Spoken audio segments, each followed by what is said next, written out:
Oké, welkom bij het eerste door Xplor Nederland georganiseerde webinar.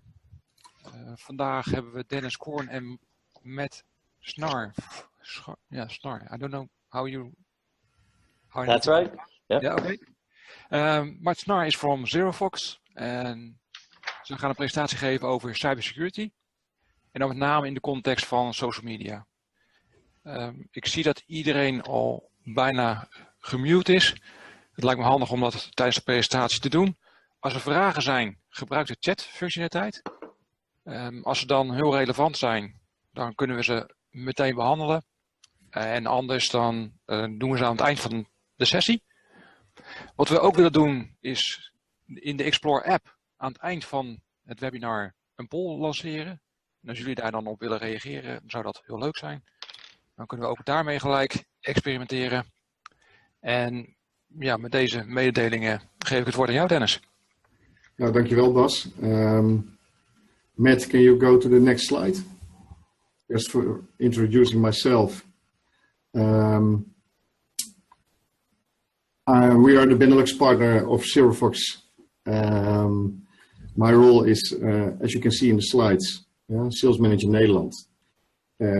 Part of the dialogue group in Bunnik, head office Netherlands, and Heverlee in Belgium.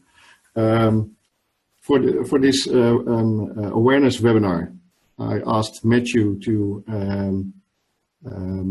get some slides together to show you about cyber security through social media, and maybe a few examples will be about online threats, but to avoid that we have a sales pitch from my side, most of the part will be done by ZeroFOX, and I'm really available for questions, especially considering the Dutch market. So I'll remain a bit silent, and it's up to Matthew. So maybe Matthew, you can introduce yourself right now. Absolutely. Thanks, Dennis. Hello, everyone. My name is Matthew Schnar. I'm a sales engineer working with ZeroFOX. I've been with ZeroFOX for 2 years, and I'm actually based out of Toronto, Canada. I think what we'll be doing is we walk through a presentation. I've got a number of different examples of the types of dangers that are ever present on social media. And it's interesting because while we're starting to hear about some of the threats, through recent breaches and recent attacks on social media, there's a lot of different examples. And we're going to spend some time today just taking a look at them. Hopefully at the end of the presentation, if anybody has any questions, concerns, or comments, we'd love to chat and to hear about them as well. So with that, let's go right into our presentation. And I'm going to start with a really interesting set of statistics that was recently released from the Ponemon Institute. And they actually did this study of how much damage can occur to an organization, specifically to a brand, from a single breach of any part of your organization, including the breach of one of your social media accounts. And when I say breach, what I'm talking about is if someone bad came along and took over control of one of your social media accounts, and what was the potential impact and damage that that brought. And we see 3 really interesting statistics as a result of this. The first was that on average, customers see an average 5% drop in their stock price. This is huge. This has a massive monetary effect on our customers, simply from having someone taking over your Twitter account or your Facebook account, or even just posting something that could be considered nefarious to your YouTube account, for example. But I think we also start to see some other interesting statistics here. What the Ponemon Institute specifically called out was that our people who suffered a breach suffered a 7% loss of their customers. And from a social engagement perspective, they lost over 30% of their consumers following them online. And I'd like you to stop and think about how much time, money, and effort that you and your organization have put in to build your brand and to collect followers and to effectively reach as many people as you can on social media. And losing 31% of them could be astronomically dangerous. What I think is really interesting is that there are 3 truths that make social media so incredibly dangerous. I know my 75-year-old mother, she loves using social media simply because her granddaughters are all over social media. She wants to see photos of her granddaughters, and she literally thinks that she's having a one-to-one engagement with her daughter, her son, and her grandchildren. But the reality of it is that social media is everywhere. This is a scenario where everybody uses social media. And there is this perception that within an organization, the only people who use social media are the people who work in marketing or social comms or corporate communications. The reality is that everybody within an organization is using social media, whether they're using it for a business reason or a personal reason. If they're using it from the office, it presents a danger to the brand. We see people in HR, for example, will use social media to try and find new employees. We also see people in legal that will be doing research about their adversaries on social media. We obviously see marketing and corporate communications engaging with customers on social media. The list is nonstop. So it's very important that we think and realize as we go through this presentation that pretty much everyone from our organization is on social media and is using social media and could potentially be representing a risk to our organization. The second truth, which is slightly terrifying, is that hacking on social media is incredibly easy. And there is really one main reason for it, and it's because it's free. Historically, all the bad guys that are out there, they had to use web servers that they had to build and buy themselves. They had to spend a lot of money to build an infrastructure so that they could come after your organization, and more importantly, so they can come after your customers. But on social media, think of places like Facebook and Twitter. They're designed to make it easy to be onboarded, to become a user inside their platform. And this represents a very interesting danger that our adversaries have now figured out. And that's why we're starting to see such a massive increase in attacks on social media. And then the third thing that's relatively true is that social media is not considered a security problem. IT traditionally sees social media as a problem that exists for the marketing team or the corporate communications team. And as a result, they leave this section blind. They're not watching it. And if I was a bad guy and I knew that there was a bank that wasn't being monitored, there were no cameras, there was no police presence, well, of course, I'm going to try and rob that bank because I know it's going to be easier to get away with.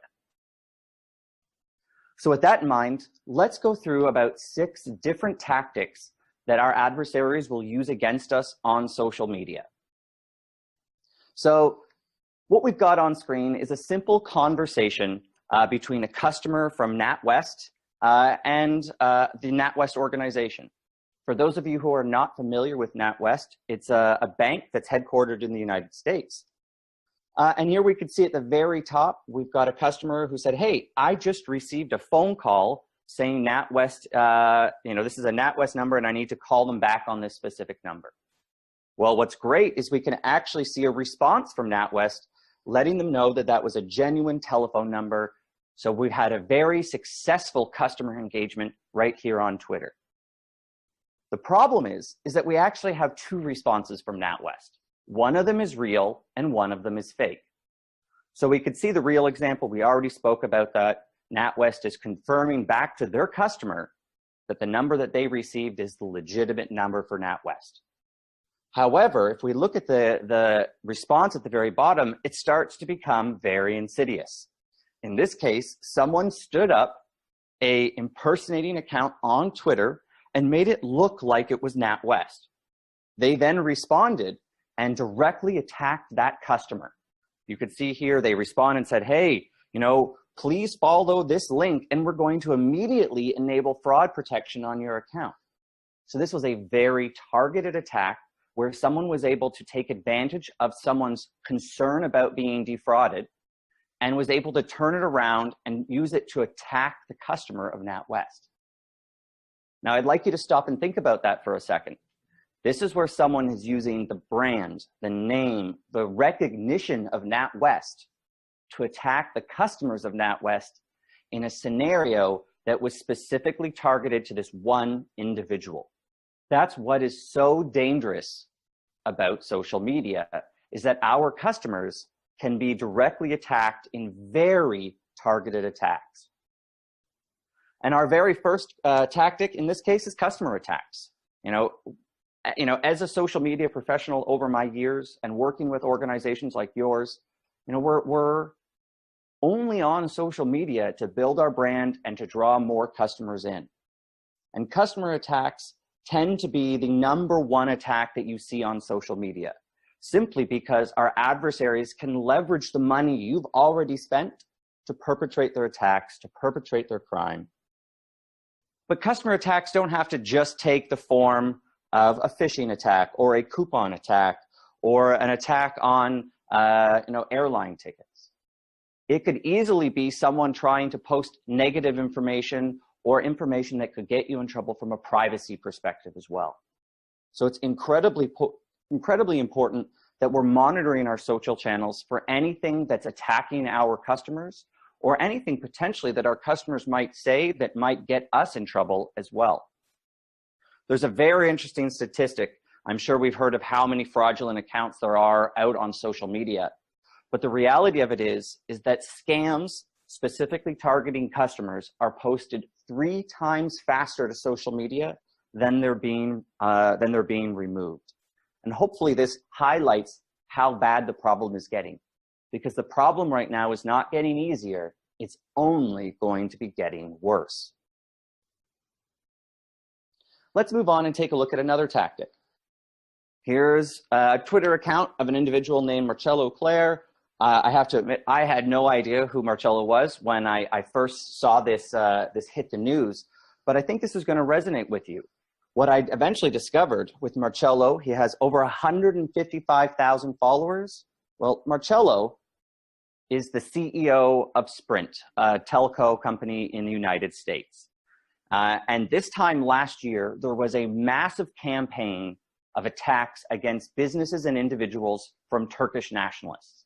And they were the ones to really highlight the dangers of social media, because effectively in one day, over 200 accounts belonging to companies in the Fortune 1000 were all compromised and were used to send out hate message. So what's even more dangerous about this is that think about how much time, how much money this company, Sprint, used to build the brand of Marcello on Twitter. And all it took was one compromise and one negative tweet to force the CEO to rethink how he operates on Twitter. And for a very long time, Marcello was actually removed from Twitter because Sprint was so concerned with the dangers that this could cause. This actually represents the #2 tactic that our adversaries use against us. And this is called account hijacking. This is where we're starting to see our adversaries are taking over our accounts, designing to send messages or communications that make it look like it's coming from us. Can you imagine how dangerous it is if one of our accounts were to be compromised and then that account was used to attack our customers? The first example we looked at involved an impersonating account, and it was very believable. You can imagine how believable it is when it's actually coming from the real account. It just happened to have been compromised. There's a very interesting ongoing scenario right now in the United States with the President of the United States. Whether you love the President or hate the President, his accounts are being targeted on social media, and the accounts of his followers are being targeted on social media. And the main reason his followers' accounts are being targeted is that they're looking for people who Donald Trump is following. Because if I can compromise an account that Donald Trump is following, I now have the ability to directly communicate with the President of the United States. It's slightly terrifying to think that I could compromise some random person's account who the President happens to be following, and now I've got that direct path back to this man in the Oval Office. But one of the things that I think hopefully will highlight how dangerous and how nervous account hijacking can be for people is that Facebook contends right now that they're dealing with, on average, 600,000 compromised accounts a day. With that in mind, I couldn't even tell you if my account was compromised because it happens so quickly, it's happening so often that most people don't even realize their accounts are compromised. Another thing to think about is if I was a bad guy, I may have compromised your account and then not done anything with it. So just because something bad hasn't happened, no one's posted something bad on one of your accounts, doesn't mean your accounts aren't compromised yet. For all we know, someone's going to compromise, take over your account, and they're just going to sit there and wait for the perfect opportunity to launch an attack against your customers, or to defame your brand, or to attack your executives.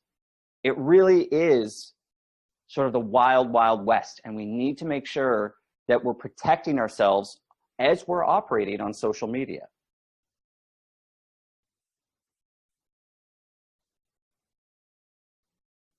So here's another example I love to chat about.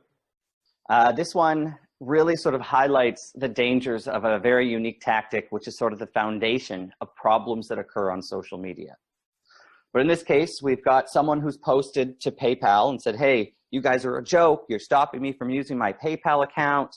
You know, I just wanted to use my PayPal account. This person's clearly upset, and they are expressing their discomfort and their upsetness, and they're speaking directly to PayPal. Well, someone who was very smart responded. PayPal responded. It looks like PayPal has responded here. And their response is very clear. You know, hi, individual's name. We sincerely apologize for this. You know, in order to regain access to your account, please click this link.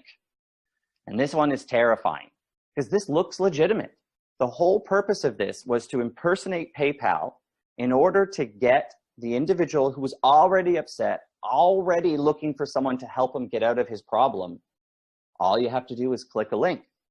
And this is part of the problem with social media, is that on social media, as we know, limited number of characters, we start to use shortened links. And we've probably all been trained about the dangers of, and making sure we're smart about the links that we're clicking on, specifically in email. But I'm not sure if we're really training our employees and our social media professionals and even our customers to be careful about the links that they're clicking on inside social media. So I have no idea what would happen if I clicked that link, but I can guarantee you something bad would happen to this person. All I want to do is get my PayPal account set up. This person's redirected me to another website that probably looks like PayPal. They probably even got an interface that makes it seem like I'm logging into PayPal, but they probably just collected my PayPal credentials. Excuse me. You can imagine how dangerous that could be, especially if I had a lot of my personal money associated with my PayPal account. This is an interesting tactic. This is a concept called social phishing, or the delivery of malware on social media. So I'm sure we've all heard of things like antivirus before. Well, I'm not sure that anyone was aware of this, but antivirus does not work on social media. In fact, every version of antivirus does not work on social media. You know, there's the Microsoft, whether it's inline on your network, something that's installed on your machine, or something that's installed on your network. None of it is effective on social media. And one of the reasons for this is that social media is entirely encrypted. It's designed for privacy and security. Unfortunately, our adversaries have realized that the traditional tools that our company deploys to protect us actually aren't effective on social media. So we've seen some interesting statistics here, but the most dangerous thing about this is a company called Cisco Systems. Cisco is one of the largest security and networking companies in the world. And they've actually said that the easiest way to compromise or to attack a company is actually through Facebook. And the danger of this is that Cisco themselves has no technology to protect their customers on social media. So it should be very telling that one of the largest security companies in the world is calling attention to a problem that they don't even have a fix for. So we have to be very careful when we're talking to our customers, when we're talking with our employees, and how we personally are using social media. We have to be very careful about the links that we click on, just as we would be careful if we were browsing the web or opening an email. Social media is no different.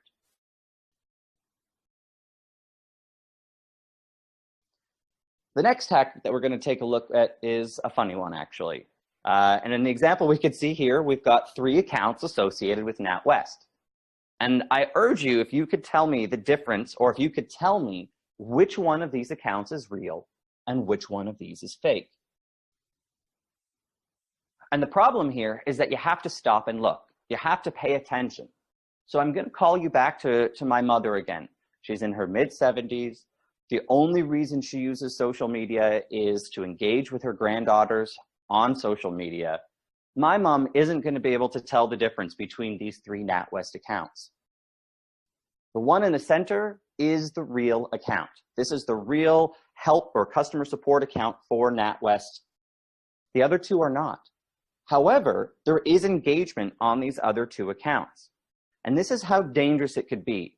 I'm not sure if you realize this, but there are scripts that I can download off the internet right here, right now, and I could point it at your company's social presence, and it will actually clone every detail of your social presence in about 5 minutes. It will make the account look identical to yours. It will actually recreate all of the same tweets that you had spit out in the last 30 days.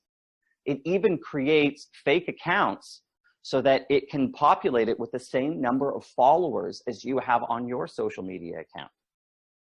So oftentimes we say, well, if my account has more followers, mine must be the legitimate one. So we have to get that mentality out of our mind that the number of followers on an account clearly represent the fact that I'm the official account versus an imposter. The reality here is the only way to distinguish a real account from an impersonating account is the verification check mark that you can get from the social networks. So this tactic is really a fundamental tactic, and it's about fraudulent accounts. Almost every attack that occurs on social media, especially as we've seen so far, almost every attack starts with someone impersonating you or creating a fraudulent account in one shape or form. We could see lots of examples of some big names on the screen that are getting impersonated. And of course, what's their intent? Well, nobody really knows because everyone has a different reason for impersonating someone. But I would urge you to think, if you've ever found an impersonating account, there's always a reason for it. Even if the impersonating account has no photos, has no content on it, you have to ask yourself, why is this account here? There's another concept on social media that is a very unique concept, and that's the ability to edit and remove posts. So if I was a bad individual and I was going to attack your company, maybe I'm going to create an impersonating account of your company on social media. I'm then going to launch my attack, and then I'm going to clean up my account, meaning I'm going to delete all of the posts that I made. I'm going to remove all the images. And I'm going to do that so that you're never able to backtrack and figure out how, why, or who attacked me. The interesting statistics that we can see here is that even though you may not think that an account is bad, you won't know an account is bad until it actually comes after you. And we could see here that almost 40% of every impersonating account that's out there is used to phish customers or other business partners on your social accounts. So if you ever do see any impersonating account, even if you don't think it looks that dangerous, I would urge you to try and have that account removed from social media.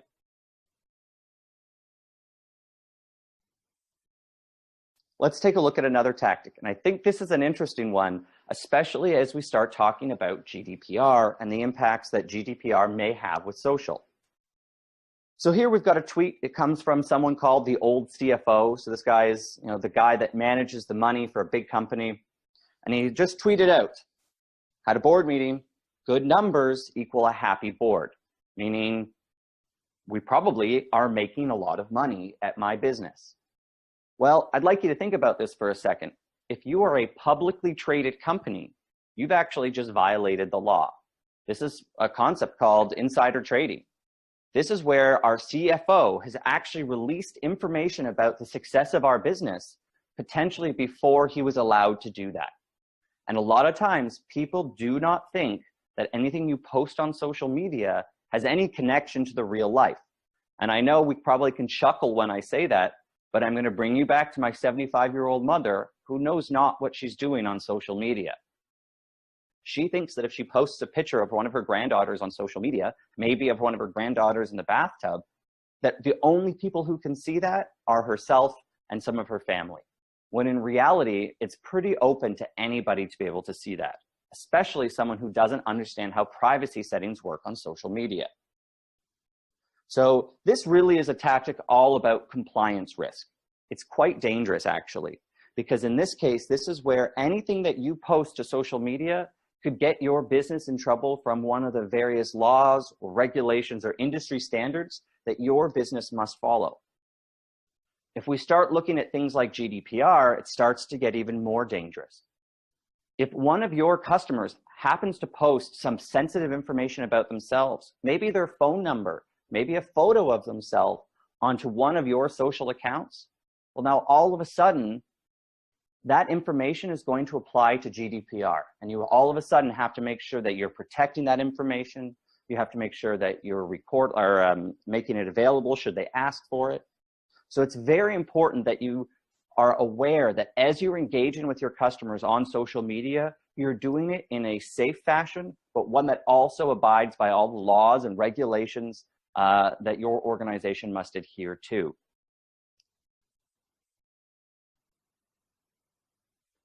The last tactic we're going to take a look at today is one that's all about an accidental exposure of information. And in this case, we've got a reporter. This is a reporter from ESPN, a sports network in the United States.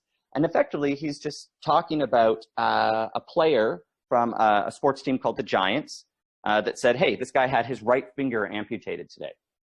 And there's nothing wrong with this. This is public domain knowledge. Everybody knew about this. The problem is that Adam didn't just post this. He actually posted a copy of the medical record that he was able to get his hands on. This is a massive violation of the original players, in this case, D.E. Jason Pierre-Paul's rights. This is where his medical records were posted to social media by someone else. So this is a classic example of information leakage. This is where we start to see information being leaked about your organization or your employees or even your customers on social media. And in many cases, it could actually be accidental. In this case, you can see there's one sort of at the bottom here that shows a picture of a credit card. This is my favorite example. I actually was at a conference in Toronto about 8 months ago. And one of the examples I had highlighted was a relative of mine. And she just received her new Visa card, and it was a custom Visa card, where effectively she had a picture of her daughter put onto the credit card, and she was really happy about it. So what she did was she actually took a picture of that credit card, and she posted it on Twitter. So I immediately saw that. I tried to call her, couldn't get a hold of her. And in that very short time, there were all sorts of responses from people. And we all probably thought the responses that she was receiving were probably in the vein of, hey, you know, Carol, maybe you should not have that posted to social media. Well, that's actually not what occurred. What the responses were asking for is, hey, what does the back of the card look like? Because we need to get our hands on the front and the back, obviously, to make use of that credit card. So oftentimes, information that's posted on social media could be accidental. What happens if I was in the office working, I had my badge on that had sort of what company I work at, my name, and the barcode that I use to get past the security sensors. And I took a selfie of myself.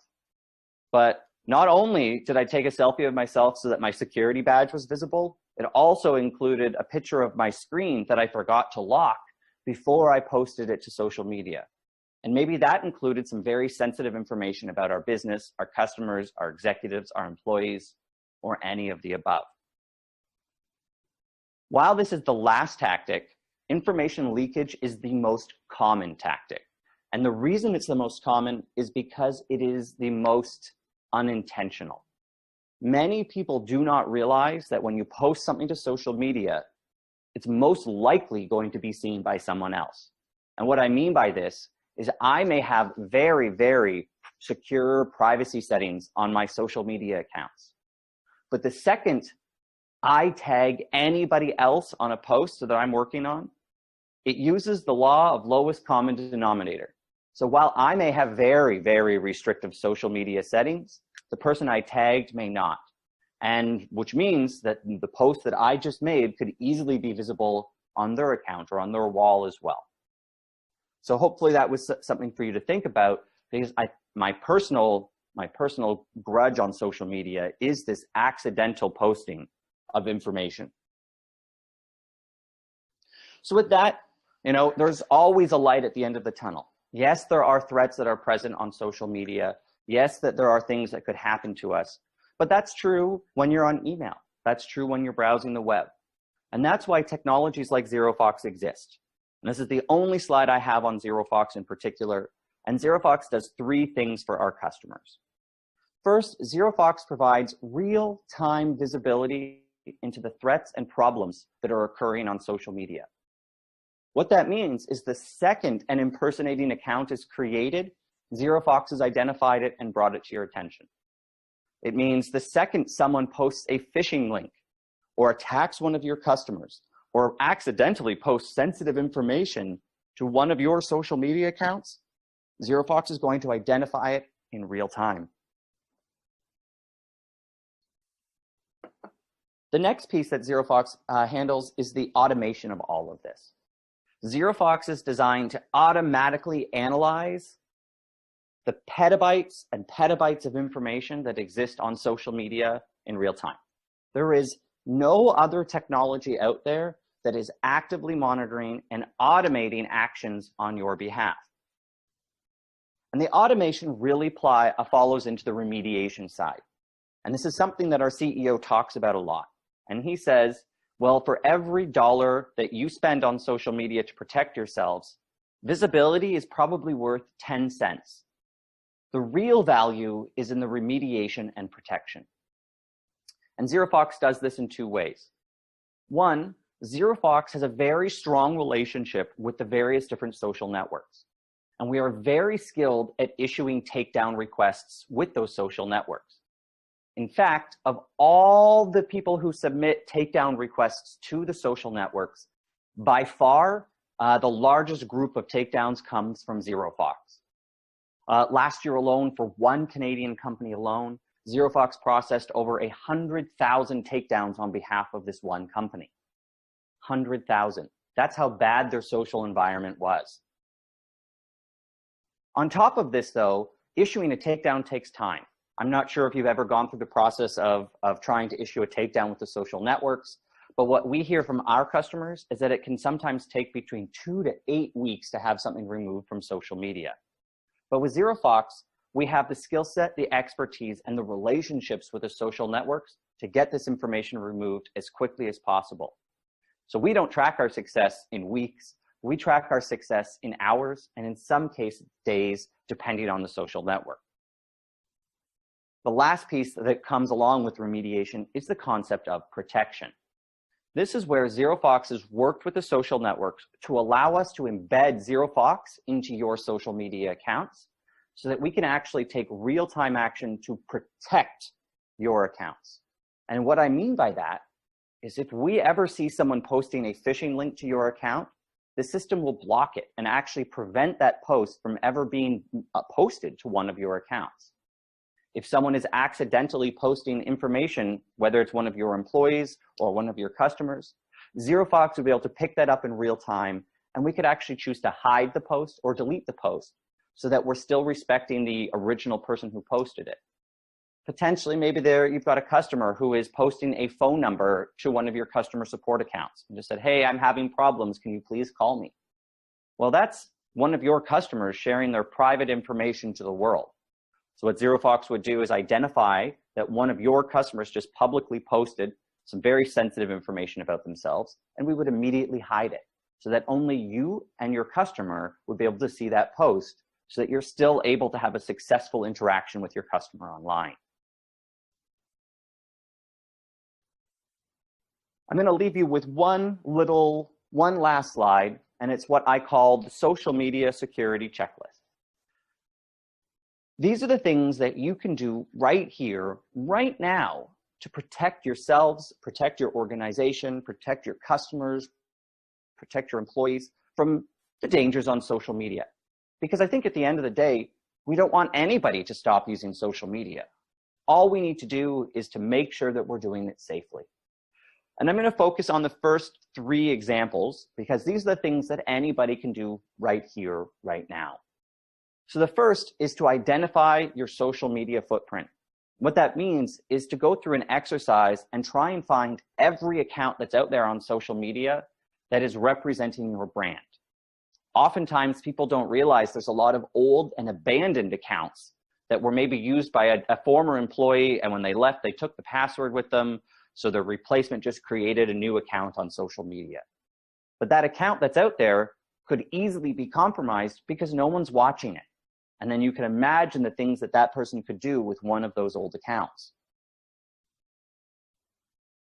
The second piece is to make sure that you go through the process to verify your accounts with the social network.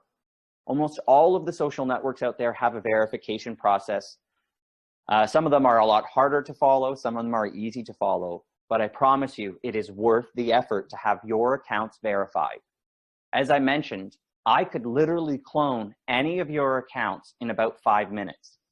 But the one thing I cannot clone is the verification checkmark. It literally is the difference between being able to be impersonated and not being able to be impersonated. I know as if I was a malicious individual, if I knew that your account was verified, it would make me think twice before I tried to impersonate you because I knew that I couldn't get my account verified. And the third example here is around 2-factor authentication. This is where you use something more than a password to authenticate yourself into a social media platform. This is where it might send you a text message to say, hey, was that you trying to log in? I would urge you to set up 2-factor authentication with all of the social networks that you operate on. It literally is the best way to prevent your organization's accounts from being compromised. Because even if I had your password, I still wouldn't be able to log in, and that's the benefit of 2-factor authentication. So with that, that's the end of my presentation. I'd like to thank you very much. My name was Matthew Schnarr. Dennis, I'm going to pass things back to you to quickly wrap up and maybe ask some questions from the audience. Yeah, great. Thank you, Matt. I just wrote down in the chat that I promised to explain something about why this is that important for members of the Xplor community in the Netherlands.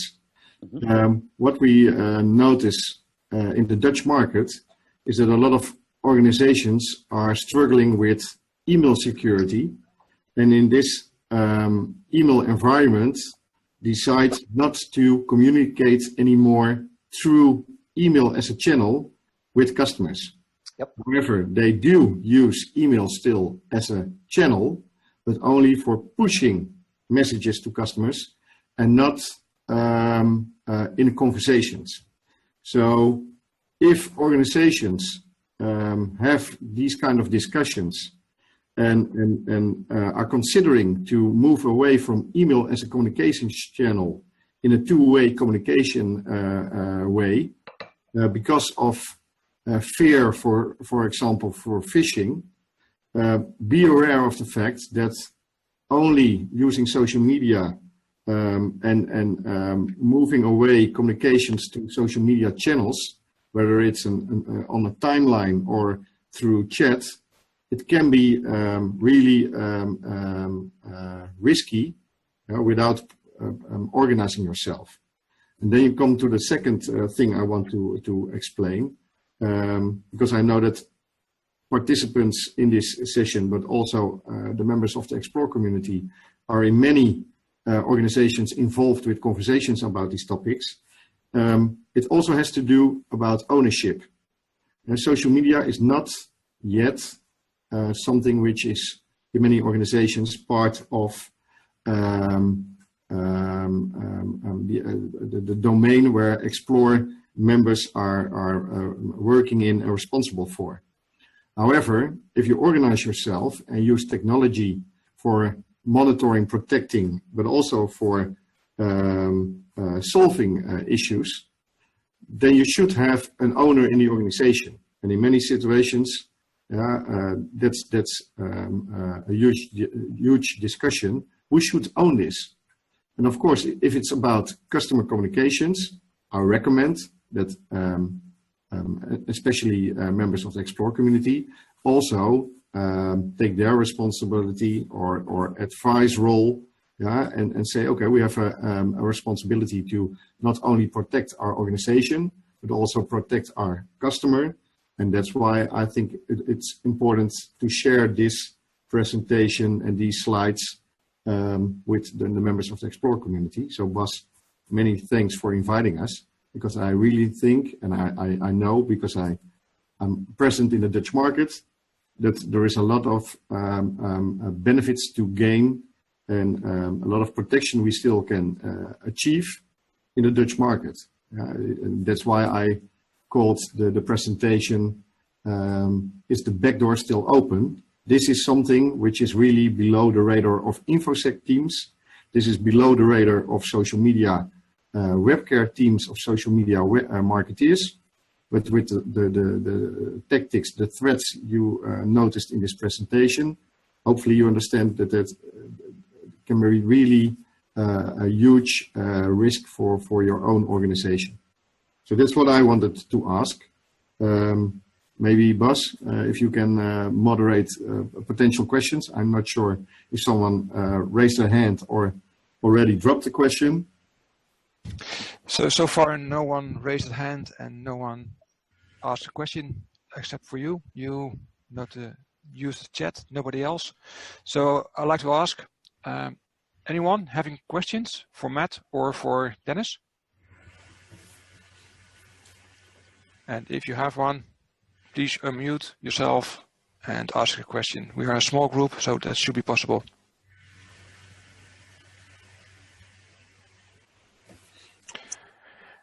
And while others are thinking about questions, I have one.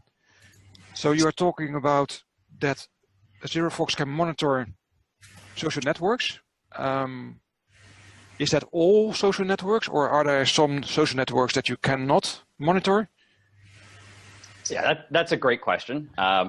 So it really, the answer is very wild. So ZeroFOX monitors a lot of the social networks, and I'll give you some examples. So the big six that are sort of tracked by, by the number of daily active users are monitored already by ZeroFOX. So that's Facebook and Instagram, that's Twitter, YouTube, LinkedIn.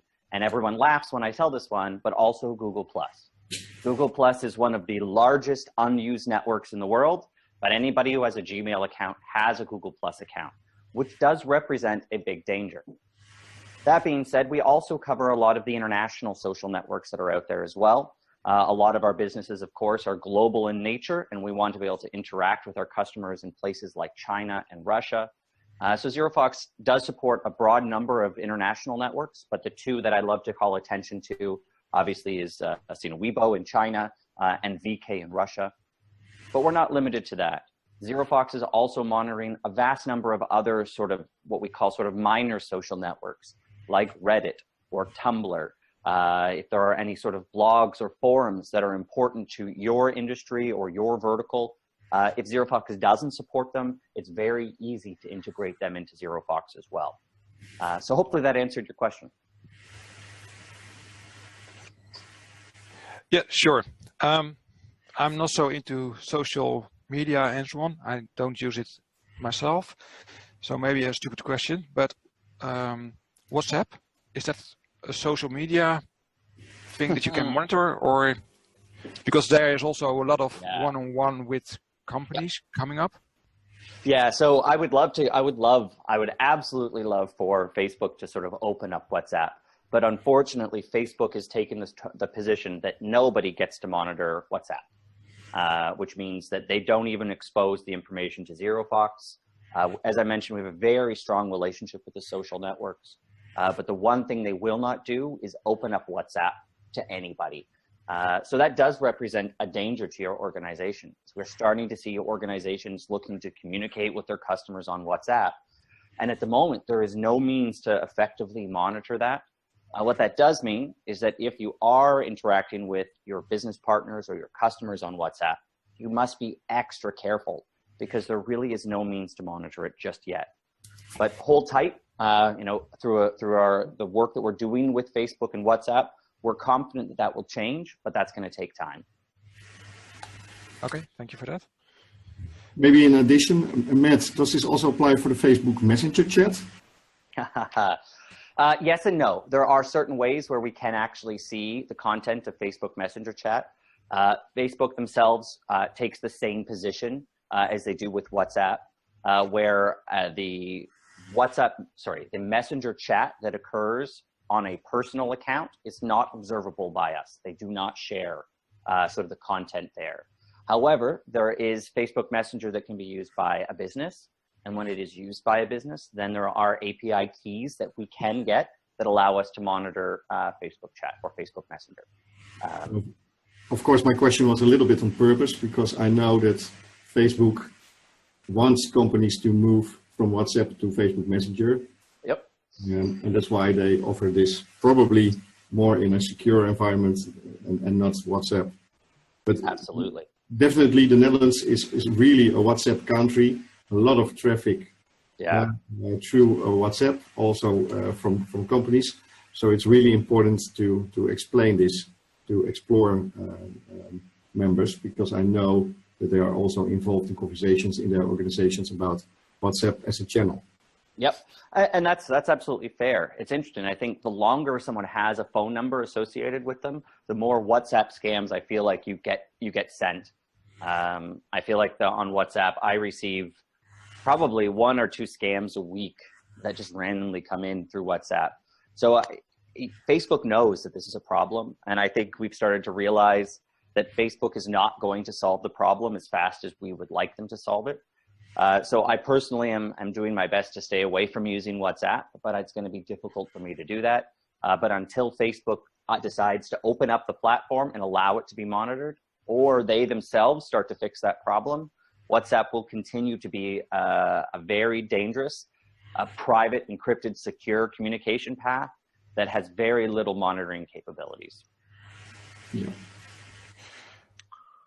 Maybe something additional besides social, because social is just one type of communication channels. What about online protection?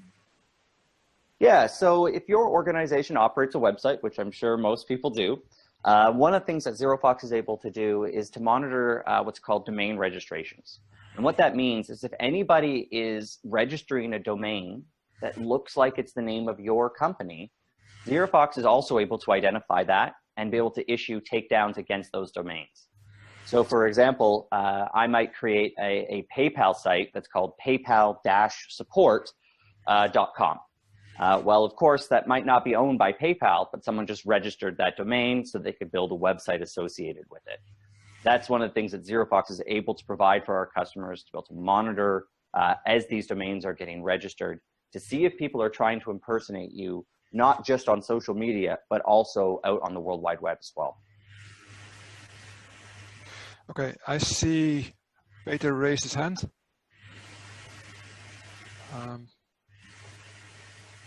Peter, wil jij wat zeggen? Vragen? Yes, Bas. Matt,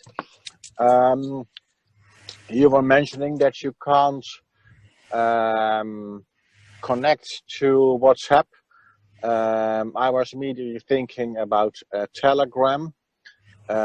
Is it due to the encryption that you can't connect or log into the conversations within WhatsApp, for example?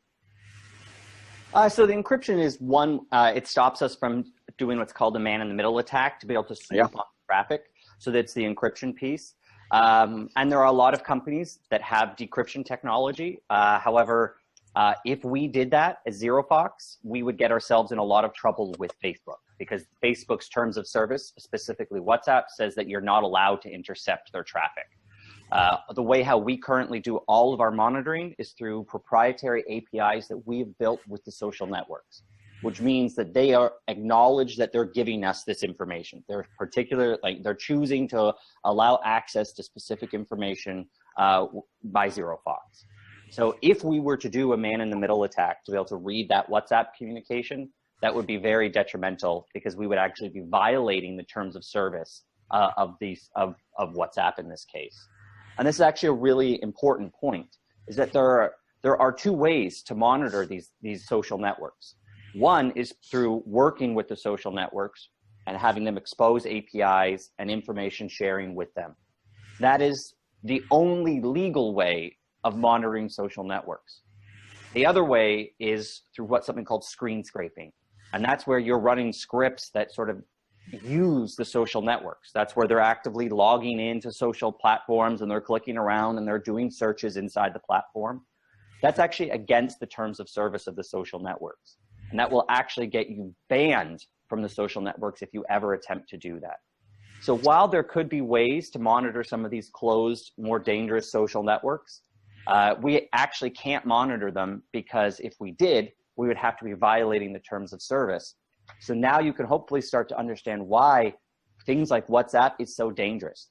Because while we could probably figure out a way to monitor it, it's actually against the terms of service, and they would immediately shut off anyone's access to Facebook and Instagram in particular if you were to violate the terms of one of these three social networks. Wouldn't it be an extra option to monitor the social media traffic by simply getting a login from the company which is which is hiring you?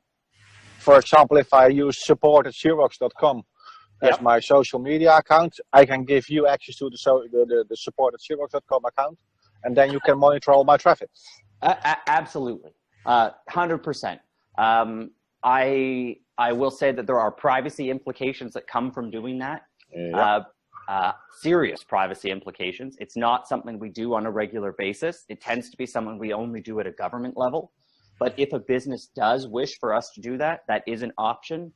However, that's where you're using a personal account for something that's business related, and things like GDPR and privacy regulations really start to come to bear. And they have more broader implications for your business simply by doing that. Okay. All right. Thank you very much. No problem. Okay, so we are almost at the top of the hour. If there are no other questions, I would like to thank you, Matt and Dennis, for this very interesting webinar.